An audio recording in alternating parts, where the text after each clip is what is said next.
Normal, তারপরে হচ্ছে condition of অর্থোগোনালিটি অর্থনর্মালিটি, দেন হচ্ছে হার্মিশিয়ান ম্যাট্রিক্স, এন্ড হচ্ছে শো দ্যাট মানে হার্মিশিয়ান টাইপ দেখিয়েছিলেন যে যে যদি এ আচ্ছা অ্যান্টি হার্মিশিয়ান ম্যাট্রিক্স হয় এটা ইউনিটারি।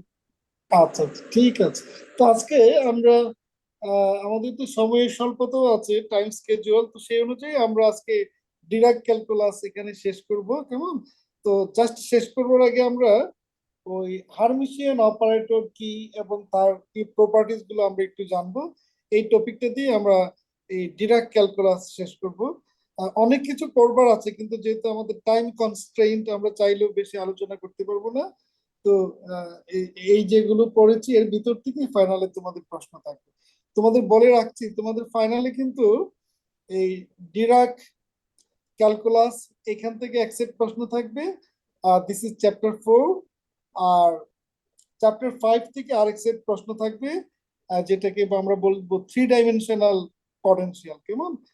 তার সাথে ওই বেরিয়ার পটেনশিয়াল বা টানেলিং টানেলিং ইফেক্টটা অ্যাড থাকবে। তো তোমরা চাইলে নোট রাখতে পারো যে ফাইনালের সিলেবাসটা কি থাকবে। আমরা ওই যে চ্যাপ্টার 3 এর বি পার্ট, কেমন, টানেলিং ইফেক্ট প্লাস যে 3D পটেনশিয়াল, এই দুটো টপিক থেকে একসেপ্ট প্রশ্ন থাকবে। আর এই যে অল্প একটু পড়েছি ডিরাক অ্যালজেব্রা, এখান থেকে আরেক সেট প্রশ্ন থাকবে। হ্যাঁ?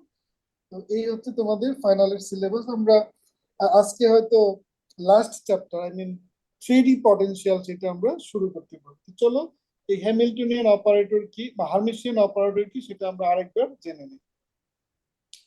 পরীক্ষায় এরকম প্রশ্ন থাকে, তোমরা দেখো স্টার মার্ক দেয়া আছে, define Hermitian operator, why are they important in quantum mechanics. যে হার্মিশিয়ান অপারেটর কি এবং কেন সেটা এত গুরুত্বপূর্ণ কোয়ান্টাম মেকানিক্স এর জন্য, কেমন? তো আমরা গত ক্লাসে বলি, যে আজকে আবার রিপিট করছি, যে any operator representing some observable in the state Sai yield an expectation বলে। আমরা সবসময় জানি যে অপারেটর যখন একটা স্টেট ফাংশনের উপর এক্সিকিউট করে, তো সেখান থেকে আমরা কিছু আইগেন ভ্যালু পাই, কেমন? And most likely eigenvalue is called the expectation value. একটা এক্সাম্পল দিলে বোঝা যাবে, তোমরা যখন ক্রিকেট খেলায় টস করতে দেখো, তাই না? কি প্রত্যেক ক্রিকেট খেলাকে টস হয়, তাই না, হ্যাড এন্ড টেল। তাহলে তুমি যদি বলো যে এই যে একটা ফাংশন, স্টেট ফাংশন, একটা কয়েন, হ্যাঁ, এখানে যদি তুমি টস করো, তাহলে তোমার দুটো অপশন আছে এখানে, তাই না? এর বাইরে কি কিছু পাওয়া সম্ভব? হ্যাড এন্ড টেইলের বাইরে না স্যার। সম্ভব না। তো এইটাই হচ্ছে এক্সপেকটেশন ভ্যালু, কেমন? Most likely observable things is called the expectation value. তো এরকম যে কোনো ফাংশনের উপর, স্টেট ফাংশনের উপর যদি একটা অপারেটর কাজ করে, যথারীতি আমরা সেখানে কিছু এক্সপেকটেশন ভ্যালু পাই। এবং আমরা কোয়ান্টাম মেকানিক্স ইকুয়েশন 1 দিয়ে সেই এক্সপেকটেশন ভ্যালুকে ডিফাইন করি। দেখো, ক্লোজ ব্র্যাকেটের ভিতরে অপারেটর এ আছে, that means the expectation value of operator A. এটা ইন্টিগ্রাল ফর্মে লেখা যায়, অথবা জাস্ট আমরা একটা সিম্পল প্যারেন্থেসিস দিয়ে লিখতে পারি সাই এ সাই, equation 1। So if the expectation value or the eigenvalue is solely real number, then this operator is called the Hermitian operator. তাহলে হার্মিশিয়ান অপারেটরের ডেফিনিশনটা ভেরি সিম্পল, যে অপারেটরের এক্সপেকটেশন ভ্যালু হচ্ছে রিয়েল, তাকেই আমরা বলবো হার্মিশিয়ান অপারেটর। এবং এই হার্মিশিয়ান অপারেটর যেহেতু real expectation value, real eigen value, তো তার জন্য ইকুয়েশন 2 সে স্যাটিসফাই করে। খেয়াল করে দেখো কি সেটা, এ সাই সাই ইকুয়ালস টু সাই এ সাই। অর্থাৎ যখন তুমি আমরা যখন এটাকে ডিরাক মেথডে যখন আমরা ব্রাকেট ফর্মে লিখি, তাহলে ক্যাট ভেক্টর তার সাথে যদি এ থাকে অথবা ব্রা ভেক্টরের সাথে এ থাকে, এতে মানের কোনো পরিবর্তন হয় না, তাই না? দেখো তো, এখানে শুধু এর পজিশনটা, অপারেটর এর পজিশন চেঞ্জ হয়েছে, এ সাই ছিল, এরপরে রাইট হ্যান্ড সাইডে আমরা দেখছি সাই এ সাই। তো এই যে এ সাই সাই অথবা সাই এ সাই, এই যে রিয়েল নাম্বারের কি মানের কোনো পরিবর্তন হয়? তোমরা জেনেছো যে আমরা যদি অ্যাডজয়েন্ট বের করি একটা ক্যাট ভেক্টর বা ব্রা ভেক্টরের, একটা রো ভেক্টর একটা কলাম ভেক্টরের যদি আমরা পজিশন চেঞ্জ করি, কেমন, রো কে কলামে, কলামকে যদি আমরা রোতে কনভার্ট করে নিই, এতে যদি মানের পরিবর্তন না হয় সেটাকে বলে আমরা রিয়েল নাম্বার। কেমন, কারণ রিয়েল নাম্বারে কোনো ইমেজিনারি পার্ট থাকে না, যার জন্য তার মানেরও কোনো পরিবর্তন হয় না। কেমন, তাহলে এই যে অপারেটর এ লেফট সাইড এবং রাইট সাইড আমরা দেখছি আলাদা আলাদা পজিশনে আছে, but left side equals to right side. So this is the hermitian operator. কি তোমরা বুঝতে পারলে হার্মিশিয়ান অপারেটর কি? জি sir. In the shortest form, if any operator has a real number or real expectation value, this is called the Hermitian operator. So a linear operator which obey the above equation to do number equation ke jara satisfy kore, all of these operator are called Hermitian operator. Therefore every operator representing a dynamical variable must be Hermitian. Some Hermitian operator কি, সে Hermitian operator definition তো জানলাম। Now we'll go for the properties of Hermitian operator. Hermitian operator কিছু important properties. Number one, the sum of two Hermitian operator is Hermitian. কেমন, এই যে দেখতে পাচ্ছ adjoint of a plus b, operator a plus operator b equals to adjoint of A plus adjoint of B. একটু hold করো please.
তো properties one, সেটা তো দেখলে খুবই সিম্পল প্রপার্টিজ, যে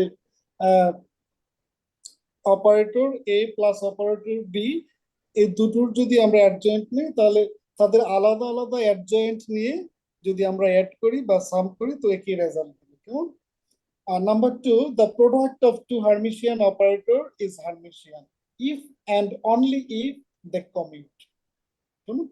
যে দুটো হার্মিশিয়ান অপারেটরকে যদি আমরা মাল্টিপ্লাই করি তাহলে রেজাল্টও একটা হার্মিশিয়ান অপারেটর হবে, provided that if they are commit. Commit মানে কি?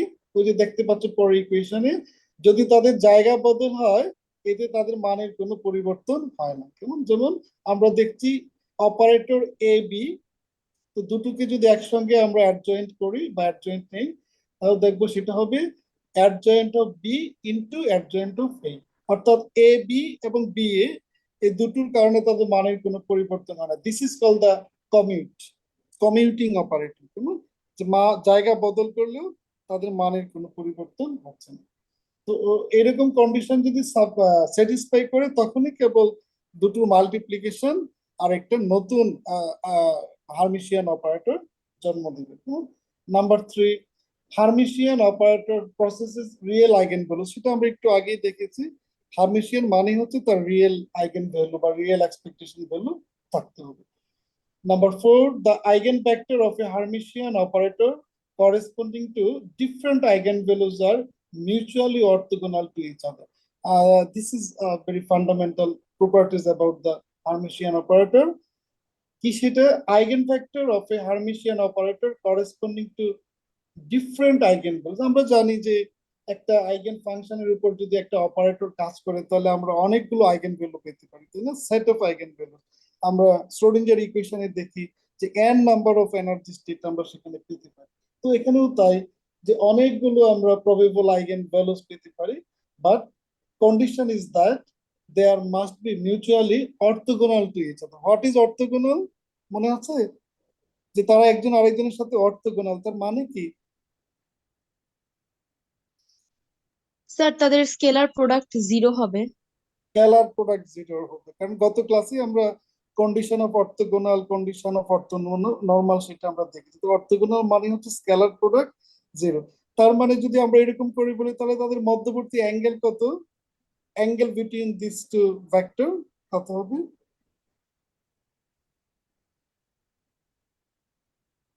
Scalar product means cos 90 degree. Theta. হ্যাঁ, কস থিটা। তো কস থিটা কখন জিরো হয়? 90 ডিগ্রি হলো। 90 ডিগ্রি হলে। হ্যাঁ, তাহলে অর্থোগোনাল। তাহলে বোঝাইছে যে এখানে অনেকগুলো আইগেন ভ্যালুস থাকতে পারে, but they are mutually orthogonal, একজন আরেকজনের সাথে লম্ব বা perpendicular. So for the above properties, Hermitian operators are important in quantum mechanics. তো এতক্ষণ ধরে আমরা যে প্রপার্টিস গুলো পড়লাম, এটা আসলে একটা শর্ট প্রশ্ন আকারে তোমাদের পরীক্ষায় থাকতে পারে, যে define Hermitian operator and mention the important properties. তাহলে তুমি ডেফিনেশনটা লিখবে, সাথে সাথে দুটা তিনটা প্রপার্টিস ওখানে আইডেন্টিফাই করবে। তো আমাদের অনেক পড়বার ছিল, জানবার ছিল, কিন্তু যেহেতু আমাদের সময় কম, আমরা এখানে আর টপিক আমরা ইনক্লুড করছি না। যে যে প্রবলেম গুলো আমরা এখানে আলোচনা করেছি, এখান থেকে তুমি অ্যাকসেপ্ট প্রশ্ন পাবে। অ্যাকসেপ্ট মিনস 15 নম্বরের একটা প্রশ্ন তুমি এখানে পাবে। একটা শর্ট, একটা ব্রড এবং একটা ম্যাথ এখান থেকে থাকবে। তো আমি আশা করছি তোমরা ভালো করবে, কারণ মনে হচ্ছে যেন ফাইনালের পড়াটা আরো অনেক কমে আসছে, তাই না? সিলেবাসটা আরো শ্রিঙ্ক, আরো ছোট হয়ে আসলো। তো তোমাদের জন্য সেটা ভালোই হয়েছে। কেমন? তোমরা কি তোমাদের অ্যাসাইনমেন্টের কাজ শুরু করেছো?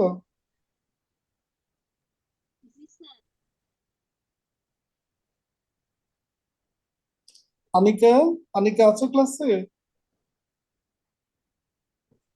জি স্যার আছি। সাইমা? ইয়েস স্যার আছি। হ্যাঁ, তোমরা অ্যাসাইনমেন্ট শুরু করেছো? জি স্যার।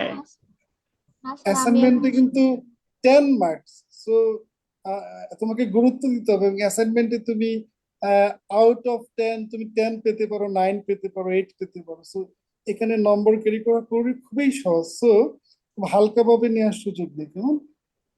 তুমি জি তোমার স্যার। যদি মানে কি বলো ওটা, যে কুইজে যদি নম্বর একটু কম থাকে সেটা কিন্তু এখানে মেক আপ করবার সুযোগ আছে। তো যত্ন করে অ্যাসাইনমেন্টটা করো। হুম? আর তোমরা সবাই জানো যে আগামী সোমবার তোমাদের আরেকটা কুইজ হবে, তাই না? স্যার বুধবার তো। স্যার বুধবার দিন 8 তারিখে। 8 তারিখে? আচ্ছা ঠিক আছে, তাহলে 8 স্যার তারিখ বুধবার। বুধবার। আনিকা, তাহলে আমাকে একটু মনে করিয়ে দিও, কেমন? ওকে বুধবার যেহেতু পরীক্ষা, অ্যাটলিস্ট তুমি আমাকে মঙ্গলবার একটু মনে করে দিও, যাতে আমি প্রশ্ন রেডি করে নিয়ে আসতে পারি, কেমন? কোশ্চেন পেপারটা। তো এই হচ্ছে আমাদের ডিরাক অ্যালজেব্রা। আজকে ক্লাসের শেষে আমি হ্যান্ড আউটটা তোমাদের গুগল ক্লাসরুমে দিয়ে রাখছি। তো আমরা আমাদের লাস্ট যে চ্যাপ্টার, সেটা আজকে আমরা ওপেন করতে চাই। আর সেটা হচ্ছে 3D পটেনশিয়াল, 3 ডাইমেনশনাল পটেনশিয়াল।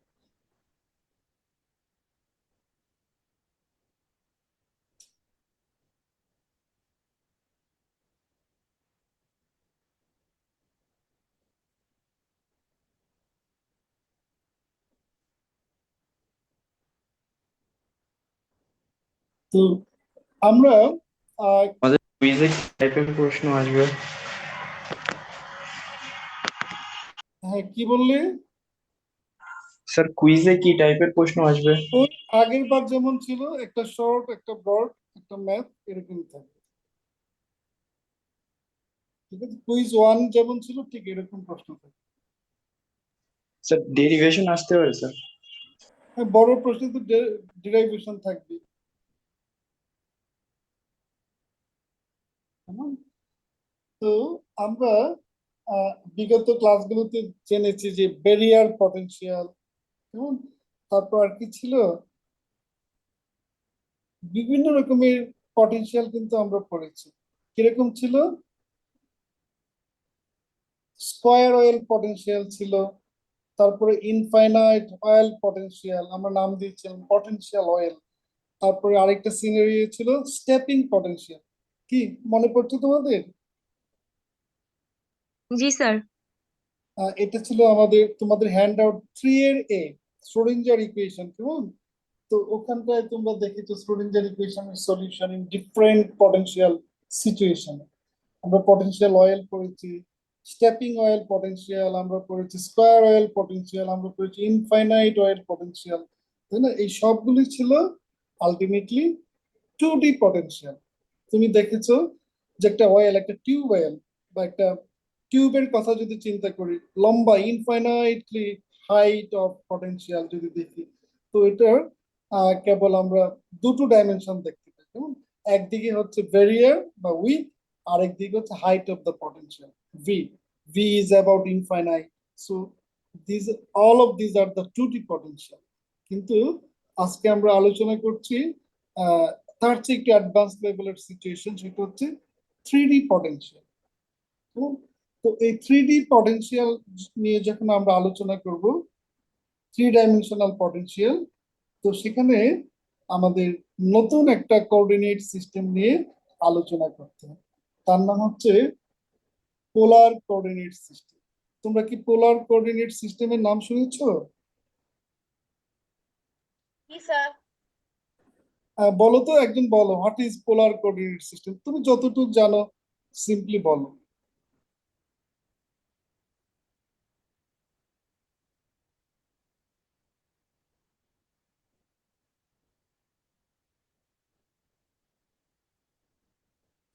তোমরা সবাই পোলার আইসক্রিমের কথা শুনেছো, তাই না? এই গরমে, গরমের আরাম, তোমরা সবাই হয়তো আইসক্রিম খাও এখন বেশি বেশি। কিন্তু আমরা এতক্ষণ ধরে বা আমাদের এর আগে ক্লাসগুলোতে আমরা যে কোঅর্ডিনেট সিস্টেম ইউজ করেছি, all of this were Cartesian coordinate system, তাই না? আমরা সেখানে এক্স ওয়াই জেড ইউজ করেছি, কেমন? তারপরে আমরা বলেছি যদি টাইমকেও আমরা একটা ডাইমেনশন হিসেবে দেখতে চাই, তাহলে এক্স ওয়াই জেড টি, আমরা বলেছি সিম্পলি আর টি, একটা পজিশন ভেক্টর আর একটা হচ্ছে টাইম প্যারামিটার। এরকম করে আমরা আমাদের প্রবলেম গুলো সলভ করেছি। কিন্তু আমরা যখন এই এই মহাবিশ্বের কথা ভাববো, হ্যাঁ, পুরো ইউনিভার্সটাকে যখন আমরা চিন্তা করব, তখন এই কার্টেসিয়ান কোঅর্ডিনেট আর সেখানে কাজ করছে না। তখন আমাদের নতুন একটা কোঅর্ডিনেট সিস্টেমকে ধরতে হয় বা ভাবতে হয়, আর সেটা হচ্ছে পোলার কোঅর্ডিনেট। কেন পোলার কোঅর্ডিনেট আমাদের জন্য এত ইম্পর্টেন্ট, সেটা একটা এক্সাম্পল দিলে তুমি বুঝতে পারবে। কেমন? তোমাকে যদি কোথাও থেকে হঠাৎ করে মহাশূন্যে ছেড়ে দেওয়া হয়, কেমন, তাহলে তুমি সেখানে তোমার দিক খুঁজে পাবে? তোমার প্রশ্নটা কি বুঝতে পারছো যে তুমি হয়তো নো স্যার। ঘুমিয়ে আছো, হঠাৎ করে তোমাকে এই মহাবিশ্বের কোথাও অবমুক্ত করা হলো, তোমাকে জাগিয়ে দেওয়া হলো, তুমি এখানে পড়ছো, ধরো ভাসছো তুমি মহাশূন্য, তো তোমার পজিশনকে তুমি আইডেন্টিফাই করতে পারবে? No sir. পারবে না। কি অন্যরা কি বলো, পারবে? যে হঠাৎ করে তুমি নিজেকে আবিষ্কার করলে যে না স্যার। মহাশূন্যের কোথাও ভাসছো তুমি, তো তোমার পজিশন কিভাবে আইডেন্টিফাই করবে? It's big challenge. তুমি কিন্তু এই ক্লাসরুমে বা তুমি যে রুমে বসে এই মুহূর্তে আমাকে শুনছো, তার কিন্তু খুব সহজে একটা পজিশন আমরা বের করতে পারি, তাই না? আমরা XYZ দিয়ে খুব সহজেই পজিশন বের করতে পারি। তোমার রুমের ওয়ালে যদি একটা ছবি টাঙানো থাকে, সেই ছবিটার স্থানাঙ্ক বা পজিশন কোঅর্ডিনেট আমরা কিন্তু খুব সহজেই বের করতে পারবো। এবং কেন পারবো? কারণ এখানে আমরা একটা রেফারেন্স পয়েন্টকে জানি, এবং এই রেফারেন্স পয়েন্ট বা অরিজিনের সাপেক্ষে আমরা আহ, তিনটা ডাইমেনশনও আইডেন্টিফাই করতে পারবো, XYZ।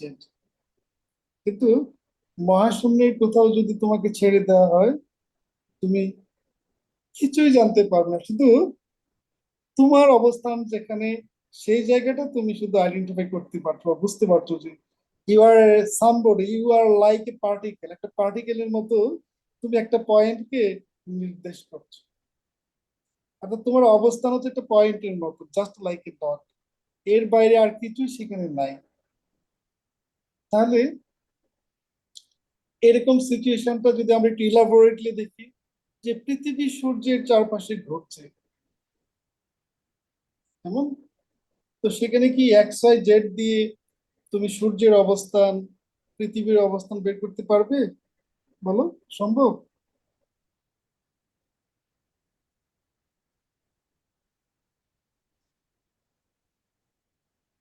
কি বলছো তোমরা, is it possible to identify XYZ? No, sir. সম্ভব না। No sir. কেন? কারণ তুমি তো জানো না সেখানে অরিজিনটা কোথায়। এই ইউনিভার্সের অরিজিন কি আমরা বলতে পারবো যে কোথা থেকে যাত্রা শুরু হয়েছিল, কোন পয়েন্ট থেকে? নো। সো এটা খুবই খুবই কমপ্লিকেটেড একটা ব্যাপার। কেমন? তো এই যে এত বিশ্ব, এত ব্যর্থতা, এত অসম্ভব, এর ভিতরেও বিজ্ঞানীরা নতুন পথ দেখিয়েছে, নতুন আলোর সন্ধান দিয়েছে। হুম? অভাব আবিষ্কারের জননী। তো যেখানে এই সমস্যা দেখা দিল, তখন বিজ্ঞানীরা নতুন আরেকটা কোঅর্ডিনেট সিস্টেম নিয়ে আসছে, সেটার নাম হচ্ছে পোলার কোঅর্ডিনেট সিস্টেম। খুব ইন্টারেস্টিং এই পোলার কোঅর্ডিনেট সিস্টেম। কেমন? যে সেখানে কেবল একটা পয়েন্টকে যদি আমরা আইডেন্টিফাই করতে পারি, তাহলে এই পয়েন্টের রেফারেন্সে আমরা অন্য বাকি সবার পজিশন আমরা বের করে ফেলতে পারবো। Even even though the points are variable, for example পৃথিবী সূর্যের চারপাশে ঘুরছে, তাহলে পৃথিবী কি থেমে আছে? না, শুধু ঘুরছে। এরপরেও প্রতিনিয়ত time T1, time T2, time T3, এই যে সাথে সাথে সময় চেঞ্জ হচ্ছে, তার পজিশন চেঞ্জ হচ্ছে, এই যে ভেরিয়েবল পটেনশিয়াল, ভেরিয়েবল পজিশন, সেগুলো আমরা এই পোলার কোঅর্ডিনেট সিস্টেম দিয়ে খুব সহজেই আইডেন্টিফাই করতে পারি। হুম? তাহলে এই যে আমি চন্দ্র সূর্যের একটা এক্সাম্পল বললাম, আবার তুমি যদি দেখো, তো মাইক্রো লেভেলে বা ন্যানো লেভেলে চিন্তা করো, ফেমটো লেভেলে চিন্তা করো, যে নিউক্লিয়াসের চারপাশে ইলেকট্রন গুলো ঘুরছে। কেমন?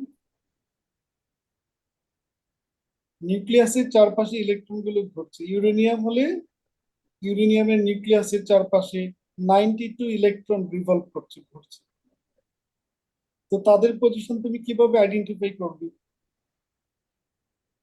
তখন তোমার হাতে একটাই অস্ত্র, সেটা হচ্ছে পোলার কোঅর্ডিনেট সিস্টেম।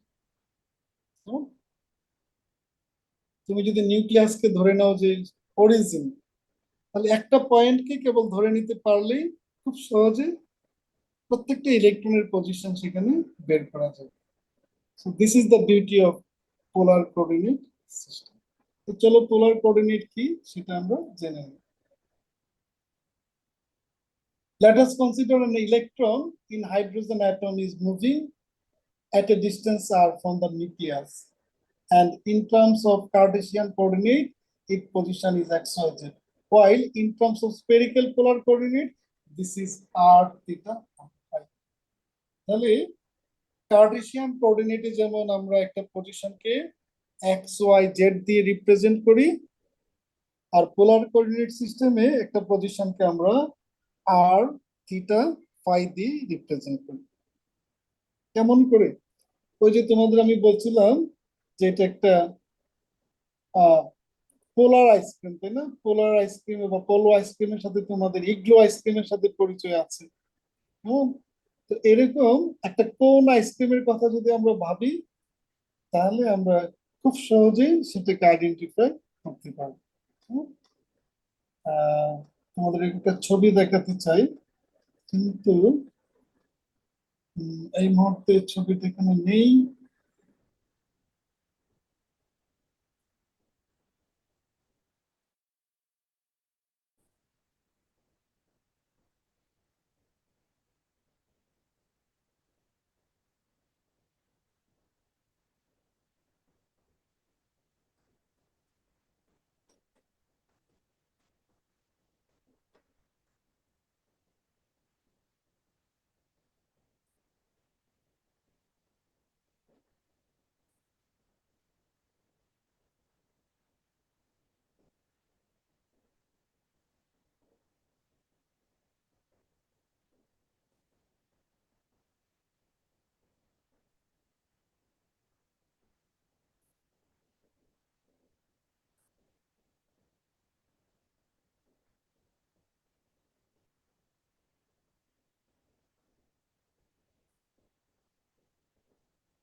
তো দেখো,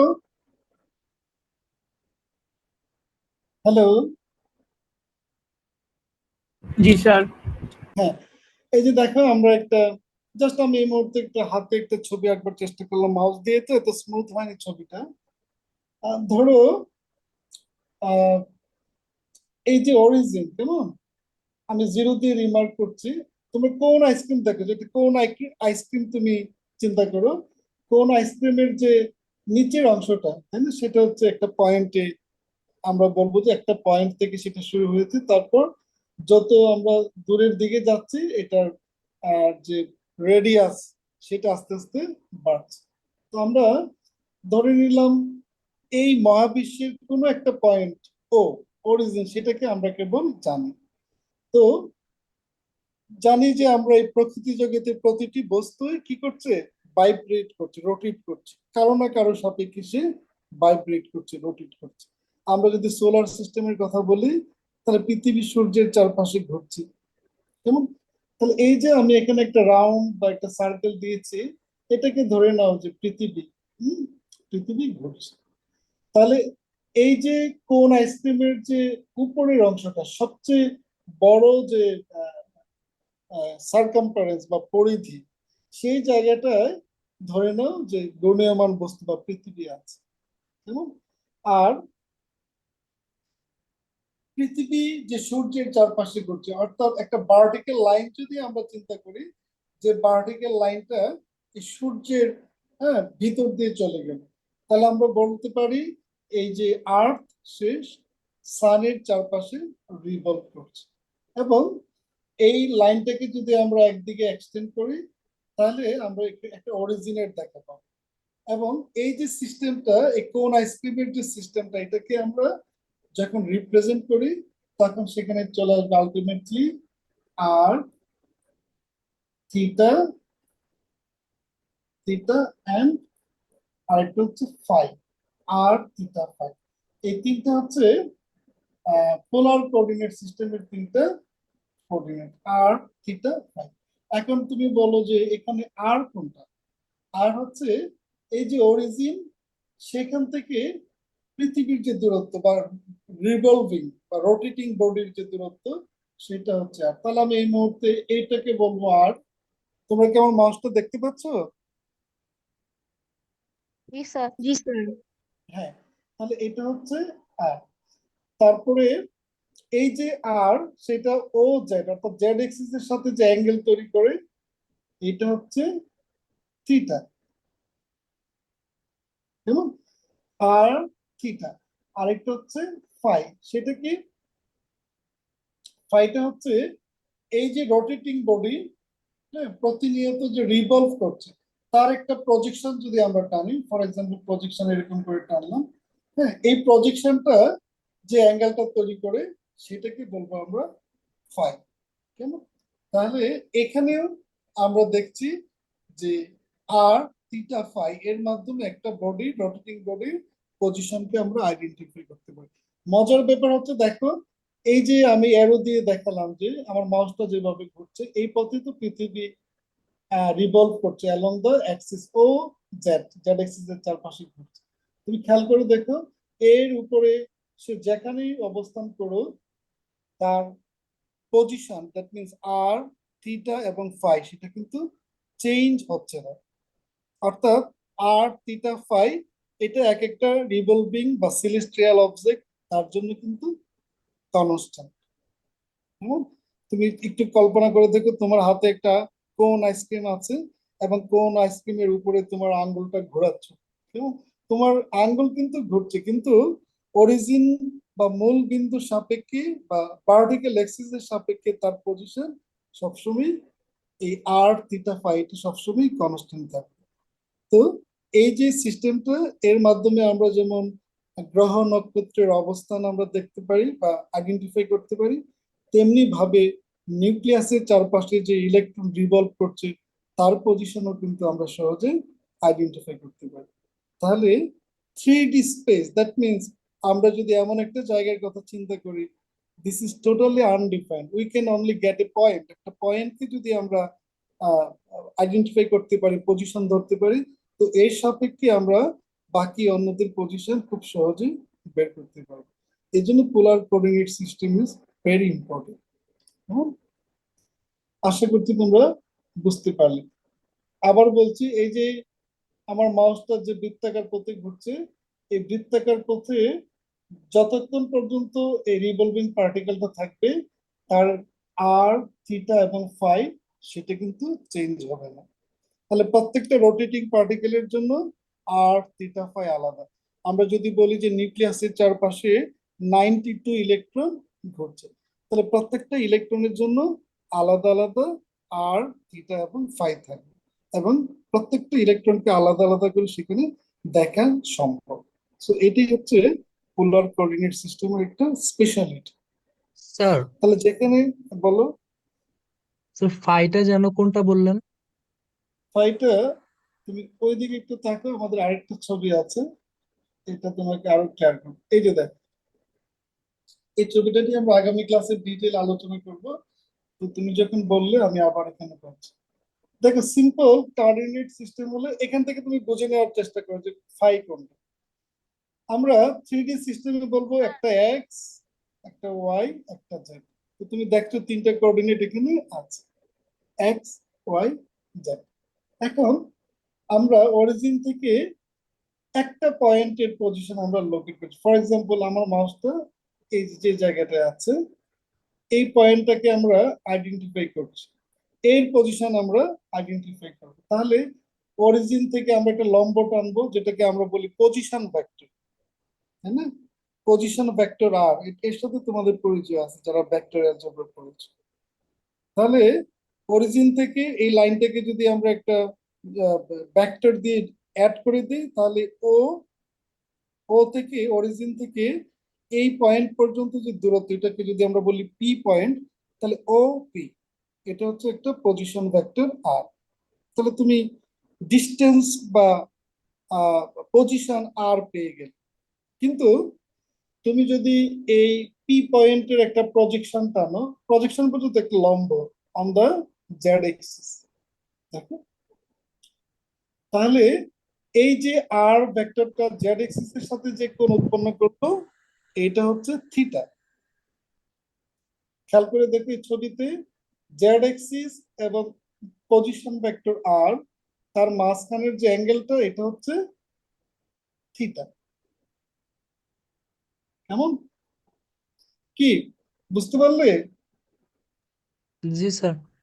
হ্যাঁ, এখন এই পি পয়েন্ট থেকে জেড এর উপর যদি তুমি লম্ব টানো, তাহলে লম্বটা কোথায় ছেদ করছে? এই যে এই জায়গায়। তাহলে অরিজিন থেকে এই জায়গা পর্যন্ত যে দূরত্ব, সেটাকে আমরা বলছি জেড। হ্যাঁ, ছবি থেকে তো তাই মনে হচ্ছে এক্স ওয়াই জেড, এই জায়গায় জেড। তারপর এই যে পজিশন ভেক্টর, তার প্রজেকশন যদি তুমি জেড এক্সিস এর লম্ব বরাবর যে প্লেনটা আছে, দেখো জেড এক্সিস এর সাথে লম্ব বরাবর প্লেন হচ্ছে এক্স এবং ওয়াই। তাহলে আর ভেক্টরটা এক্স ওয়াই প্লেনের উপর যে প্রজেকশন দিচ্ছে, সেটার মান কত হবে?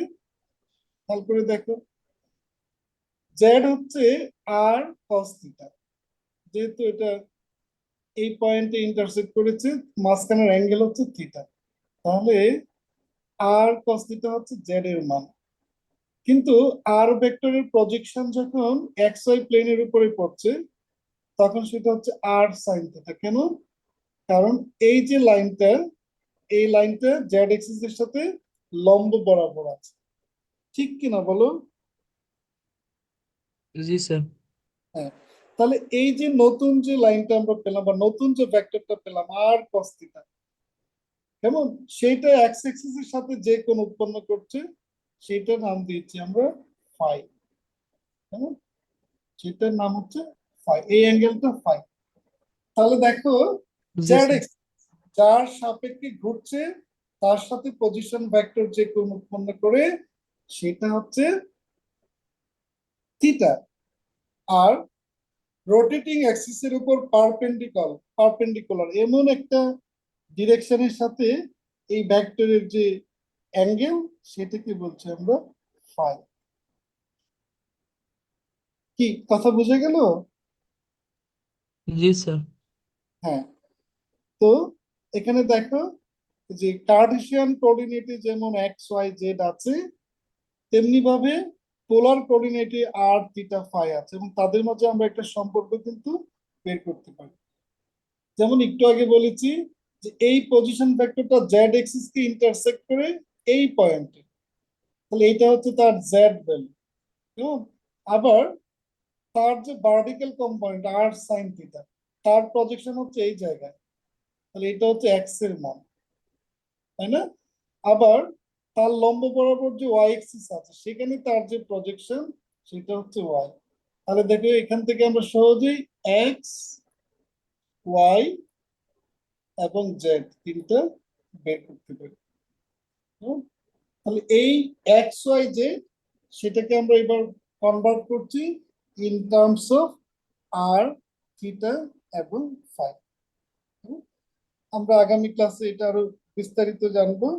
এখানে একটা প্রশ্ন প্রায়ই থাকে যে what is polar coordinate, establish the relationship between Cartesian coordinate and polar coordinate. অর্থাৎ এক্স ওয়াই জেড এদের মান in terms of r theta and phi বের করতে হবে। তখন তুমি এই ছবিটা এঁকে এখান থেকে তুমি ছবি দেখে আলাদা আলাদা করে এক্স ওয়াই জেড এর মান বের করবে। অর্থাৎ পোলার কোঅর্ডিনেট এবং কার্টেসিয়ান কোঅর্ডিনেটের মাঝে ট্রান্সফরমেশন, ইন্টারনাল রিলেশন, সেটা তুমি বের করবে। কি ঠিক আছে? স্যার প্রশ্নটা একবার বলবেন? What what is is polar polar coordinate? Coordinates? Sir তারপর? Establish the relationship between Cartesian coordinate and polar coordinate. X y z এর সাথে আর থিটা ফাই এর সম্পর্ক বের করা। স্যার নেক্সট ক্লাস কি ইনশাল্লাহ আমাদের অফলাইনে হবে?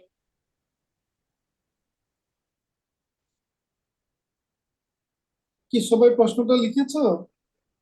আপনার কথা শোনা যাচ্ছে না। What is polar coordinate system? Establish the relation between Cartesian coordinate and polar coordinate.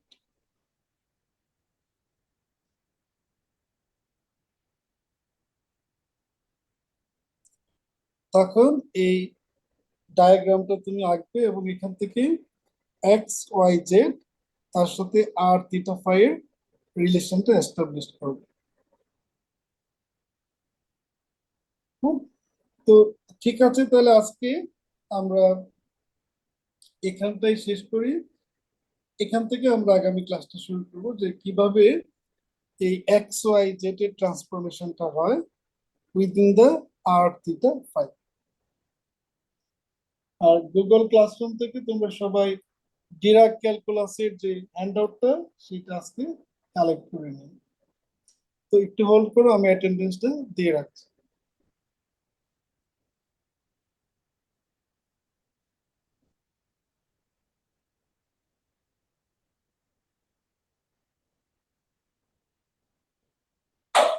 Sir আপনার এরিয়াতে বৃষ্টি হচ্ছে না?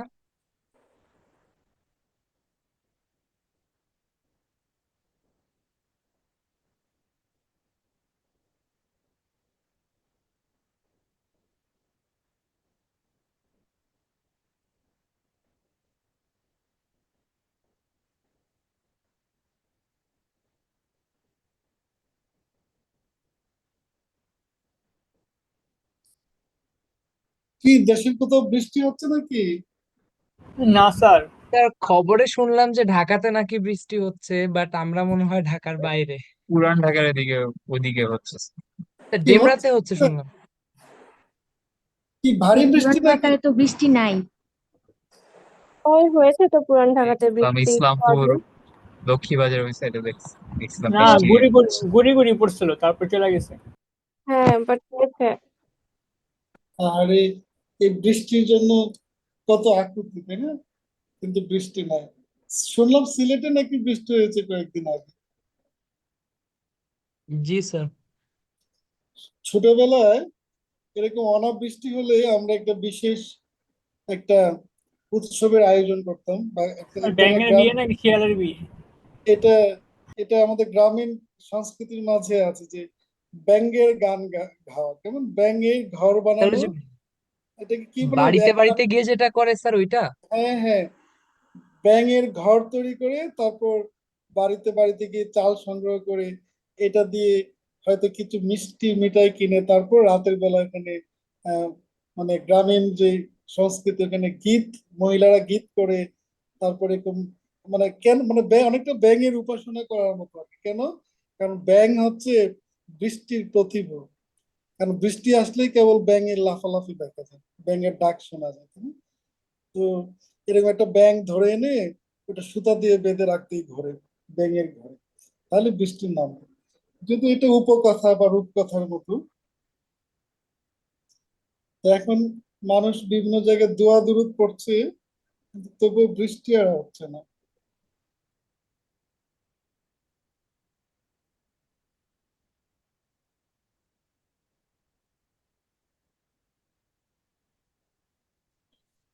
হ্যাঁ, অ্যাটেনশন প্লিজ, মিস্টার তৌফিক। স্যার ওর হচ্ছে মাইকে প্রবলেম, সে কারণে স্যার ও আমাকে জানাইছে সে ক্লাসে ছিল এতক্ষণ। আচ্ছা, Saima Sultana, Halima, Fairuz, Saima, present sir. Sharafat, present. Alif, yes sir. Adib, Tuli, yes sir. Khadija, Souhardya, present sir. Samia Jahan, present sir. Afrin, present sir. Fahim, Sadia Afrin, yes sir. Abrar, yes sir. Shams, present sir. Moli, sir মলির হচ্ছে কারেন্ট চলে গেছে, বাট সে হচ্ছে ছিল। Rifa, Junayed Ali, Nusrat Jahan, present sir. Akib, Sajid, Shovon, Yes, sir.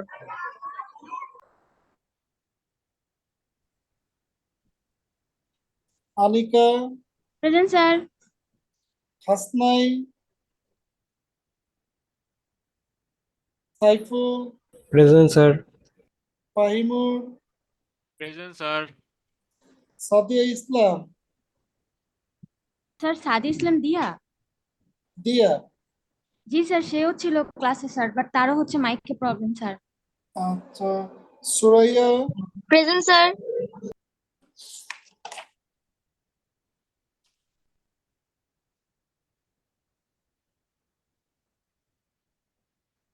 Rukaiya, sir Rukaya Binte Hossain. Zahidul, present sir.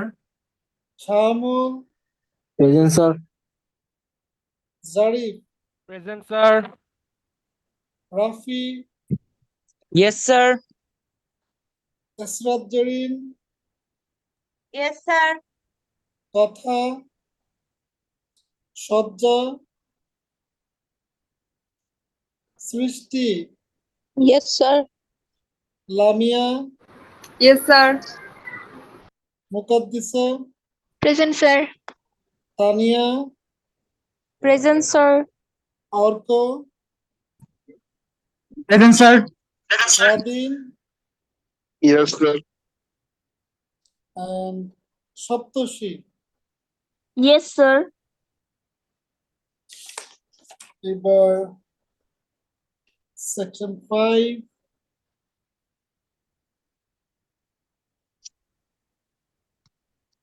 Mister Rakin, present sir. Moumita, Shanto, present sir. Sir আমার কথা কি শোনা যাচ্ছে স্যার? শোনা যাচ্ছে, Piyal, Rashedul, present sir. Fatiha, present sir. Junayed Al Mubin, yes sir. Ibrahim, sir ওর কারেন্ট চলে গেছে। Toha, yes sir. Sefat, Bidyut, Tarikul, Present, sir. Swarga, Present, sir. Sohan, yes sir. Lamia, Akash, yes sir. Sakibul, Mohiuddin, মারিয়া,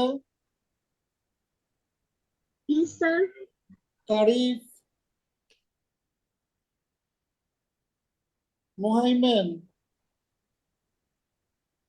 হুমায়রা হিমু, স্যার মাইকে প্রবলেম। আচ্ছা প্রেজেন্ট, সিরাজুল মনিরা,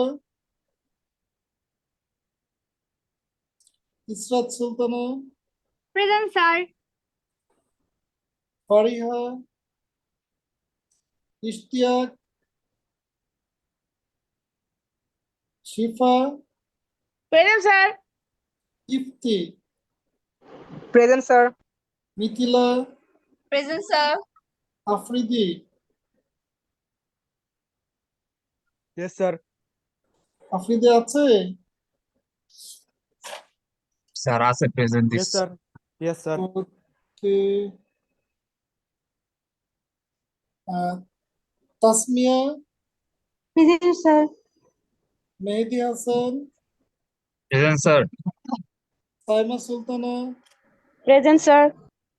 তানভীর রহমান, স্যার ওর মাইকে problem. Ayon, present sir. Niloy, Munna, present sir. Sifat, Sharaf Anjum, present sir. Nipu, present sir. Akash Bhowmik, Rukaiya, present sir. Mithun, present sir. Juair Sale, present sir. Saba, present sir. Asif, Rajaul Haque. Yes sir. Okay, তাহলে আমরা আজকে class এখানেই শেষ করি, কেমন? সাইমা, স্যার, কিছু বলবে? জি স্যার, একটা রিকোয়েস্ট ছিল স্যার, যদি নেক্সট ক্লাসটা আমাদের হচ্ছে আর কি অফলাইনে নেওয়া যেত তাহলে স্যার খুবই ভালো হতো, মানে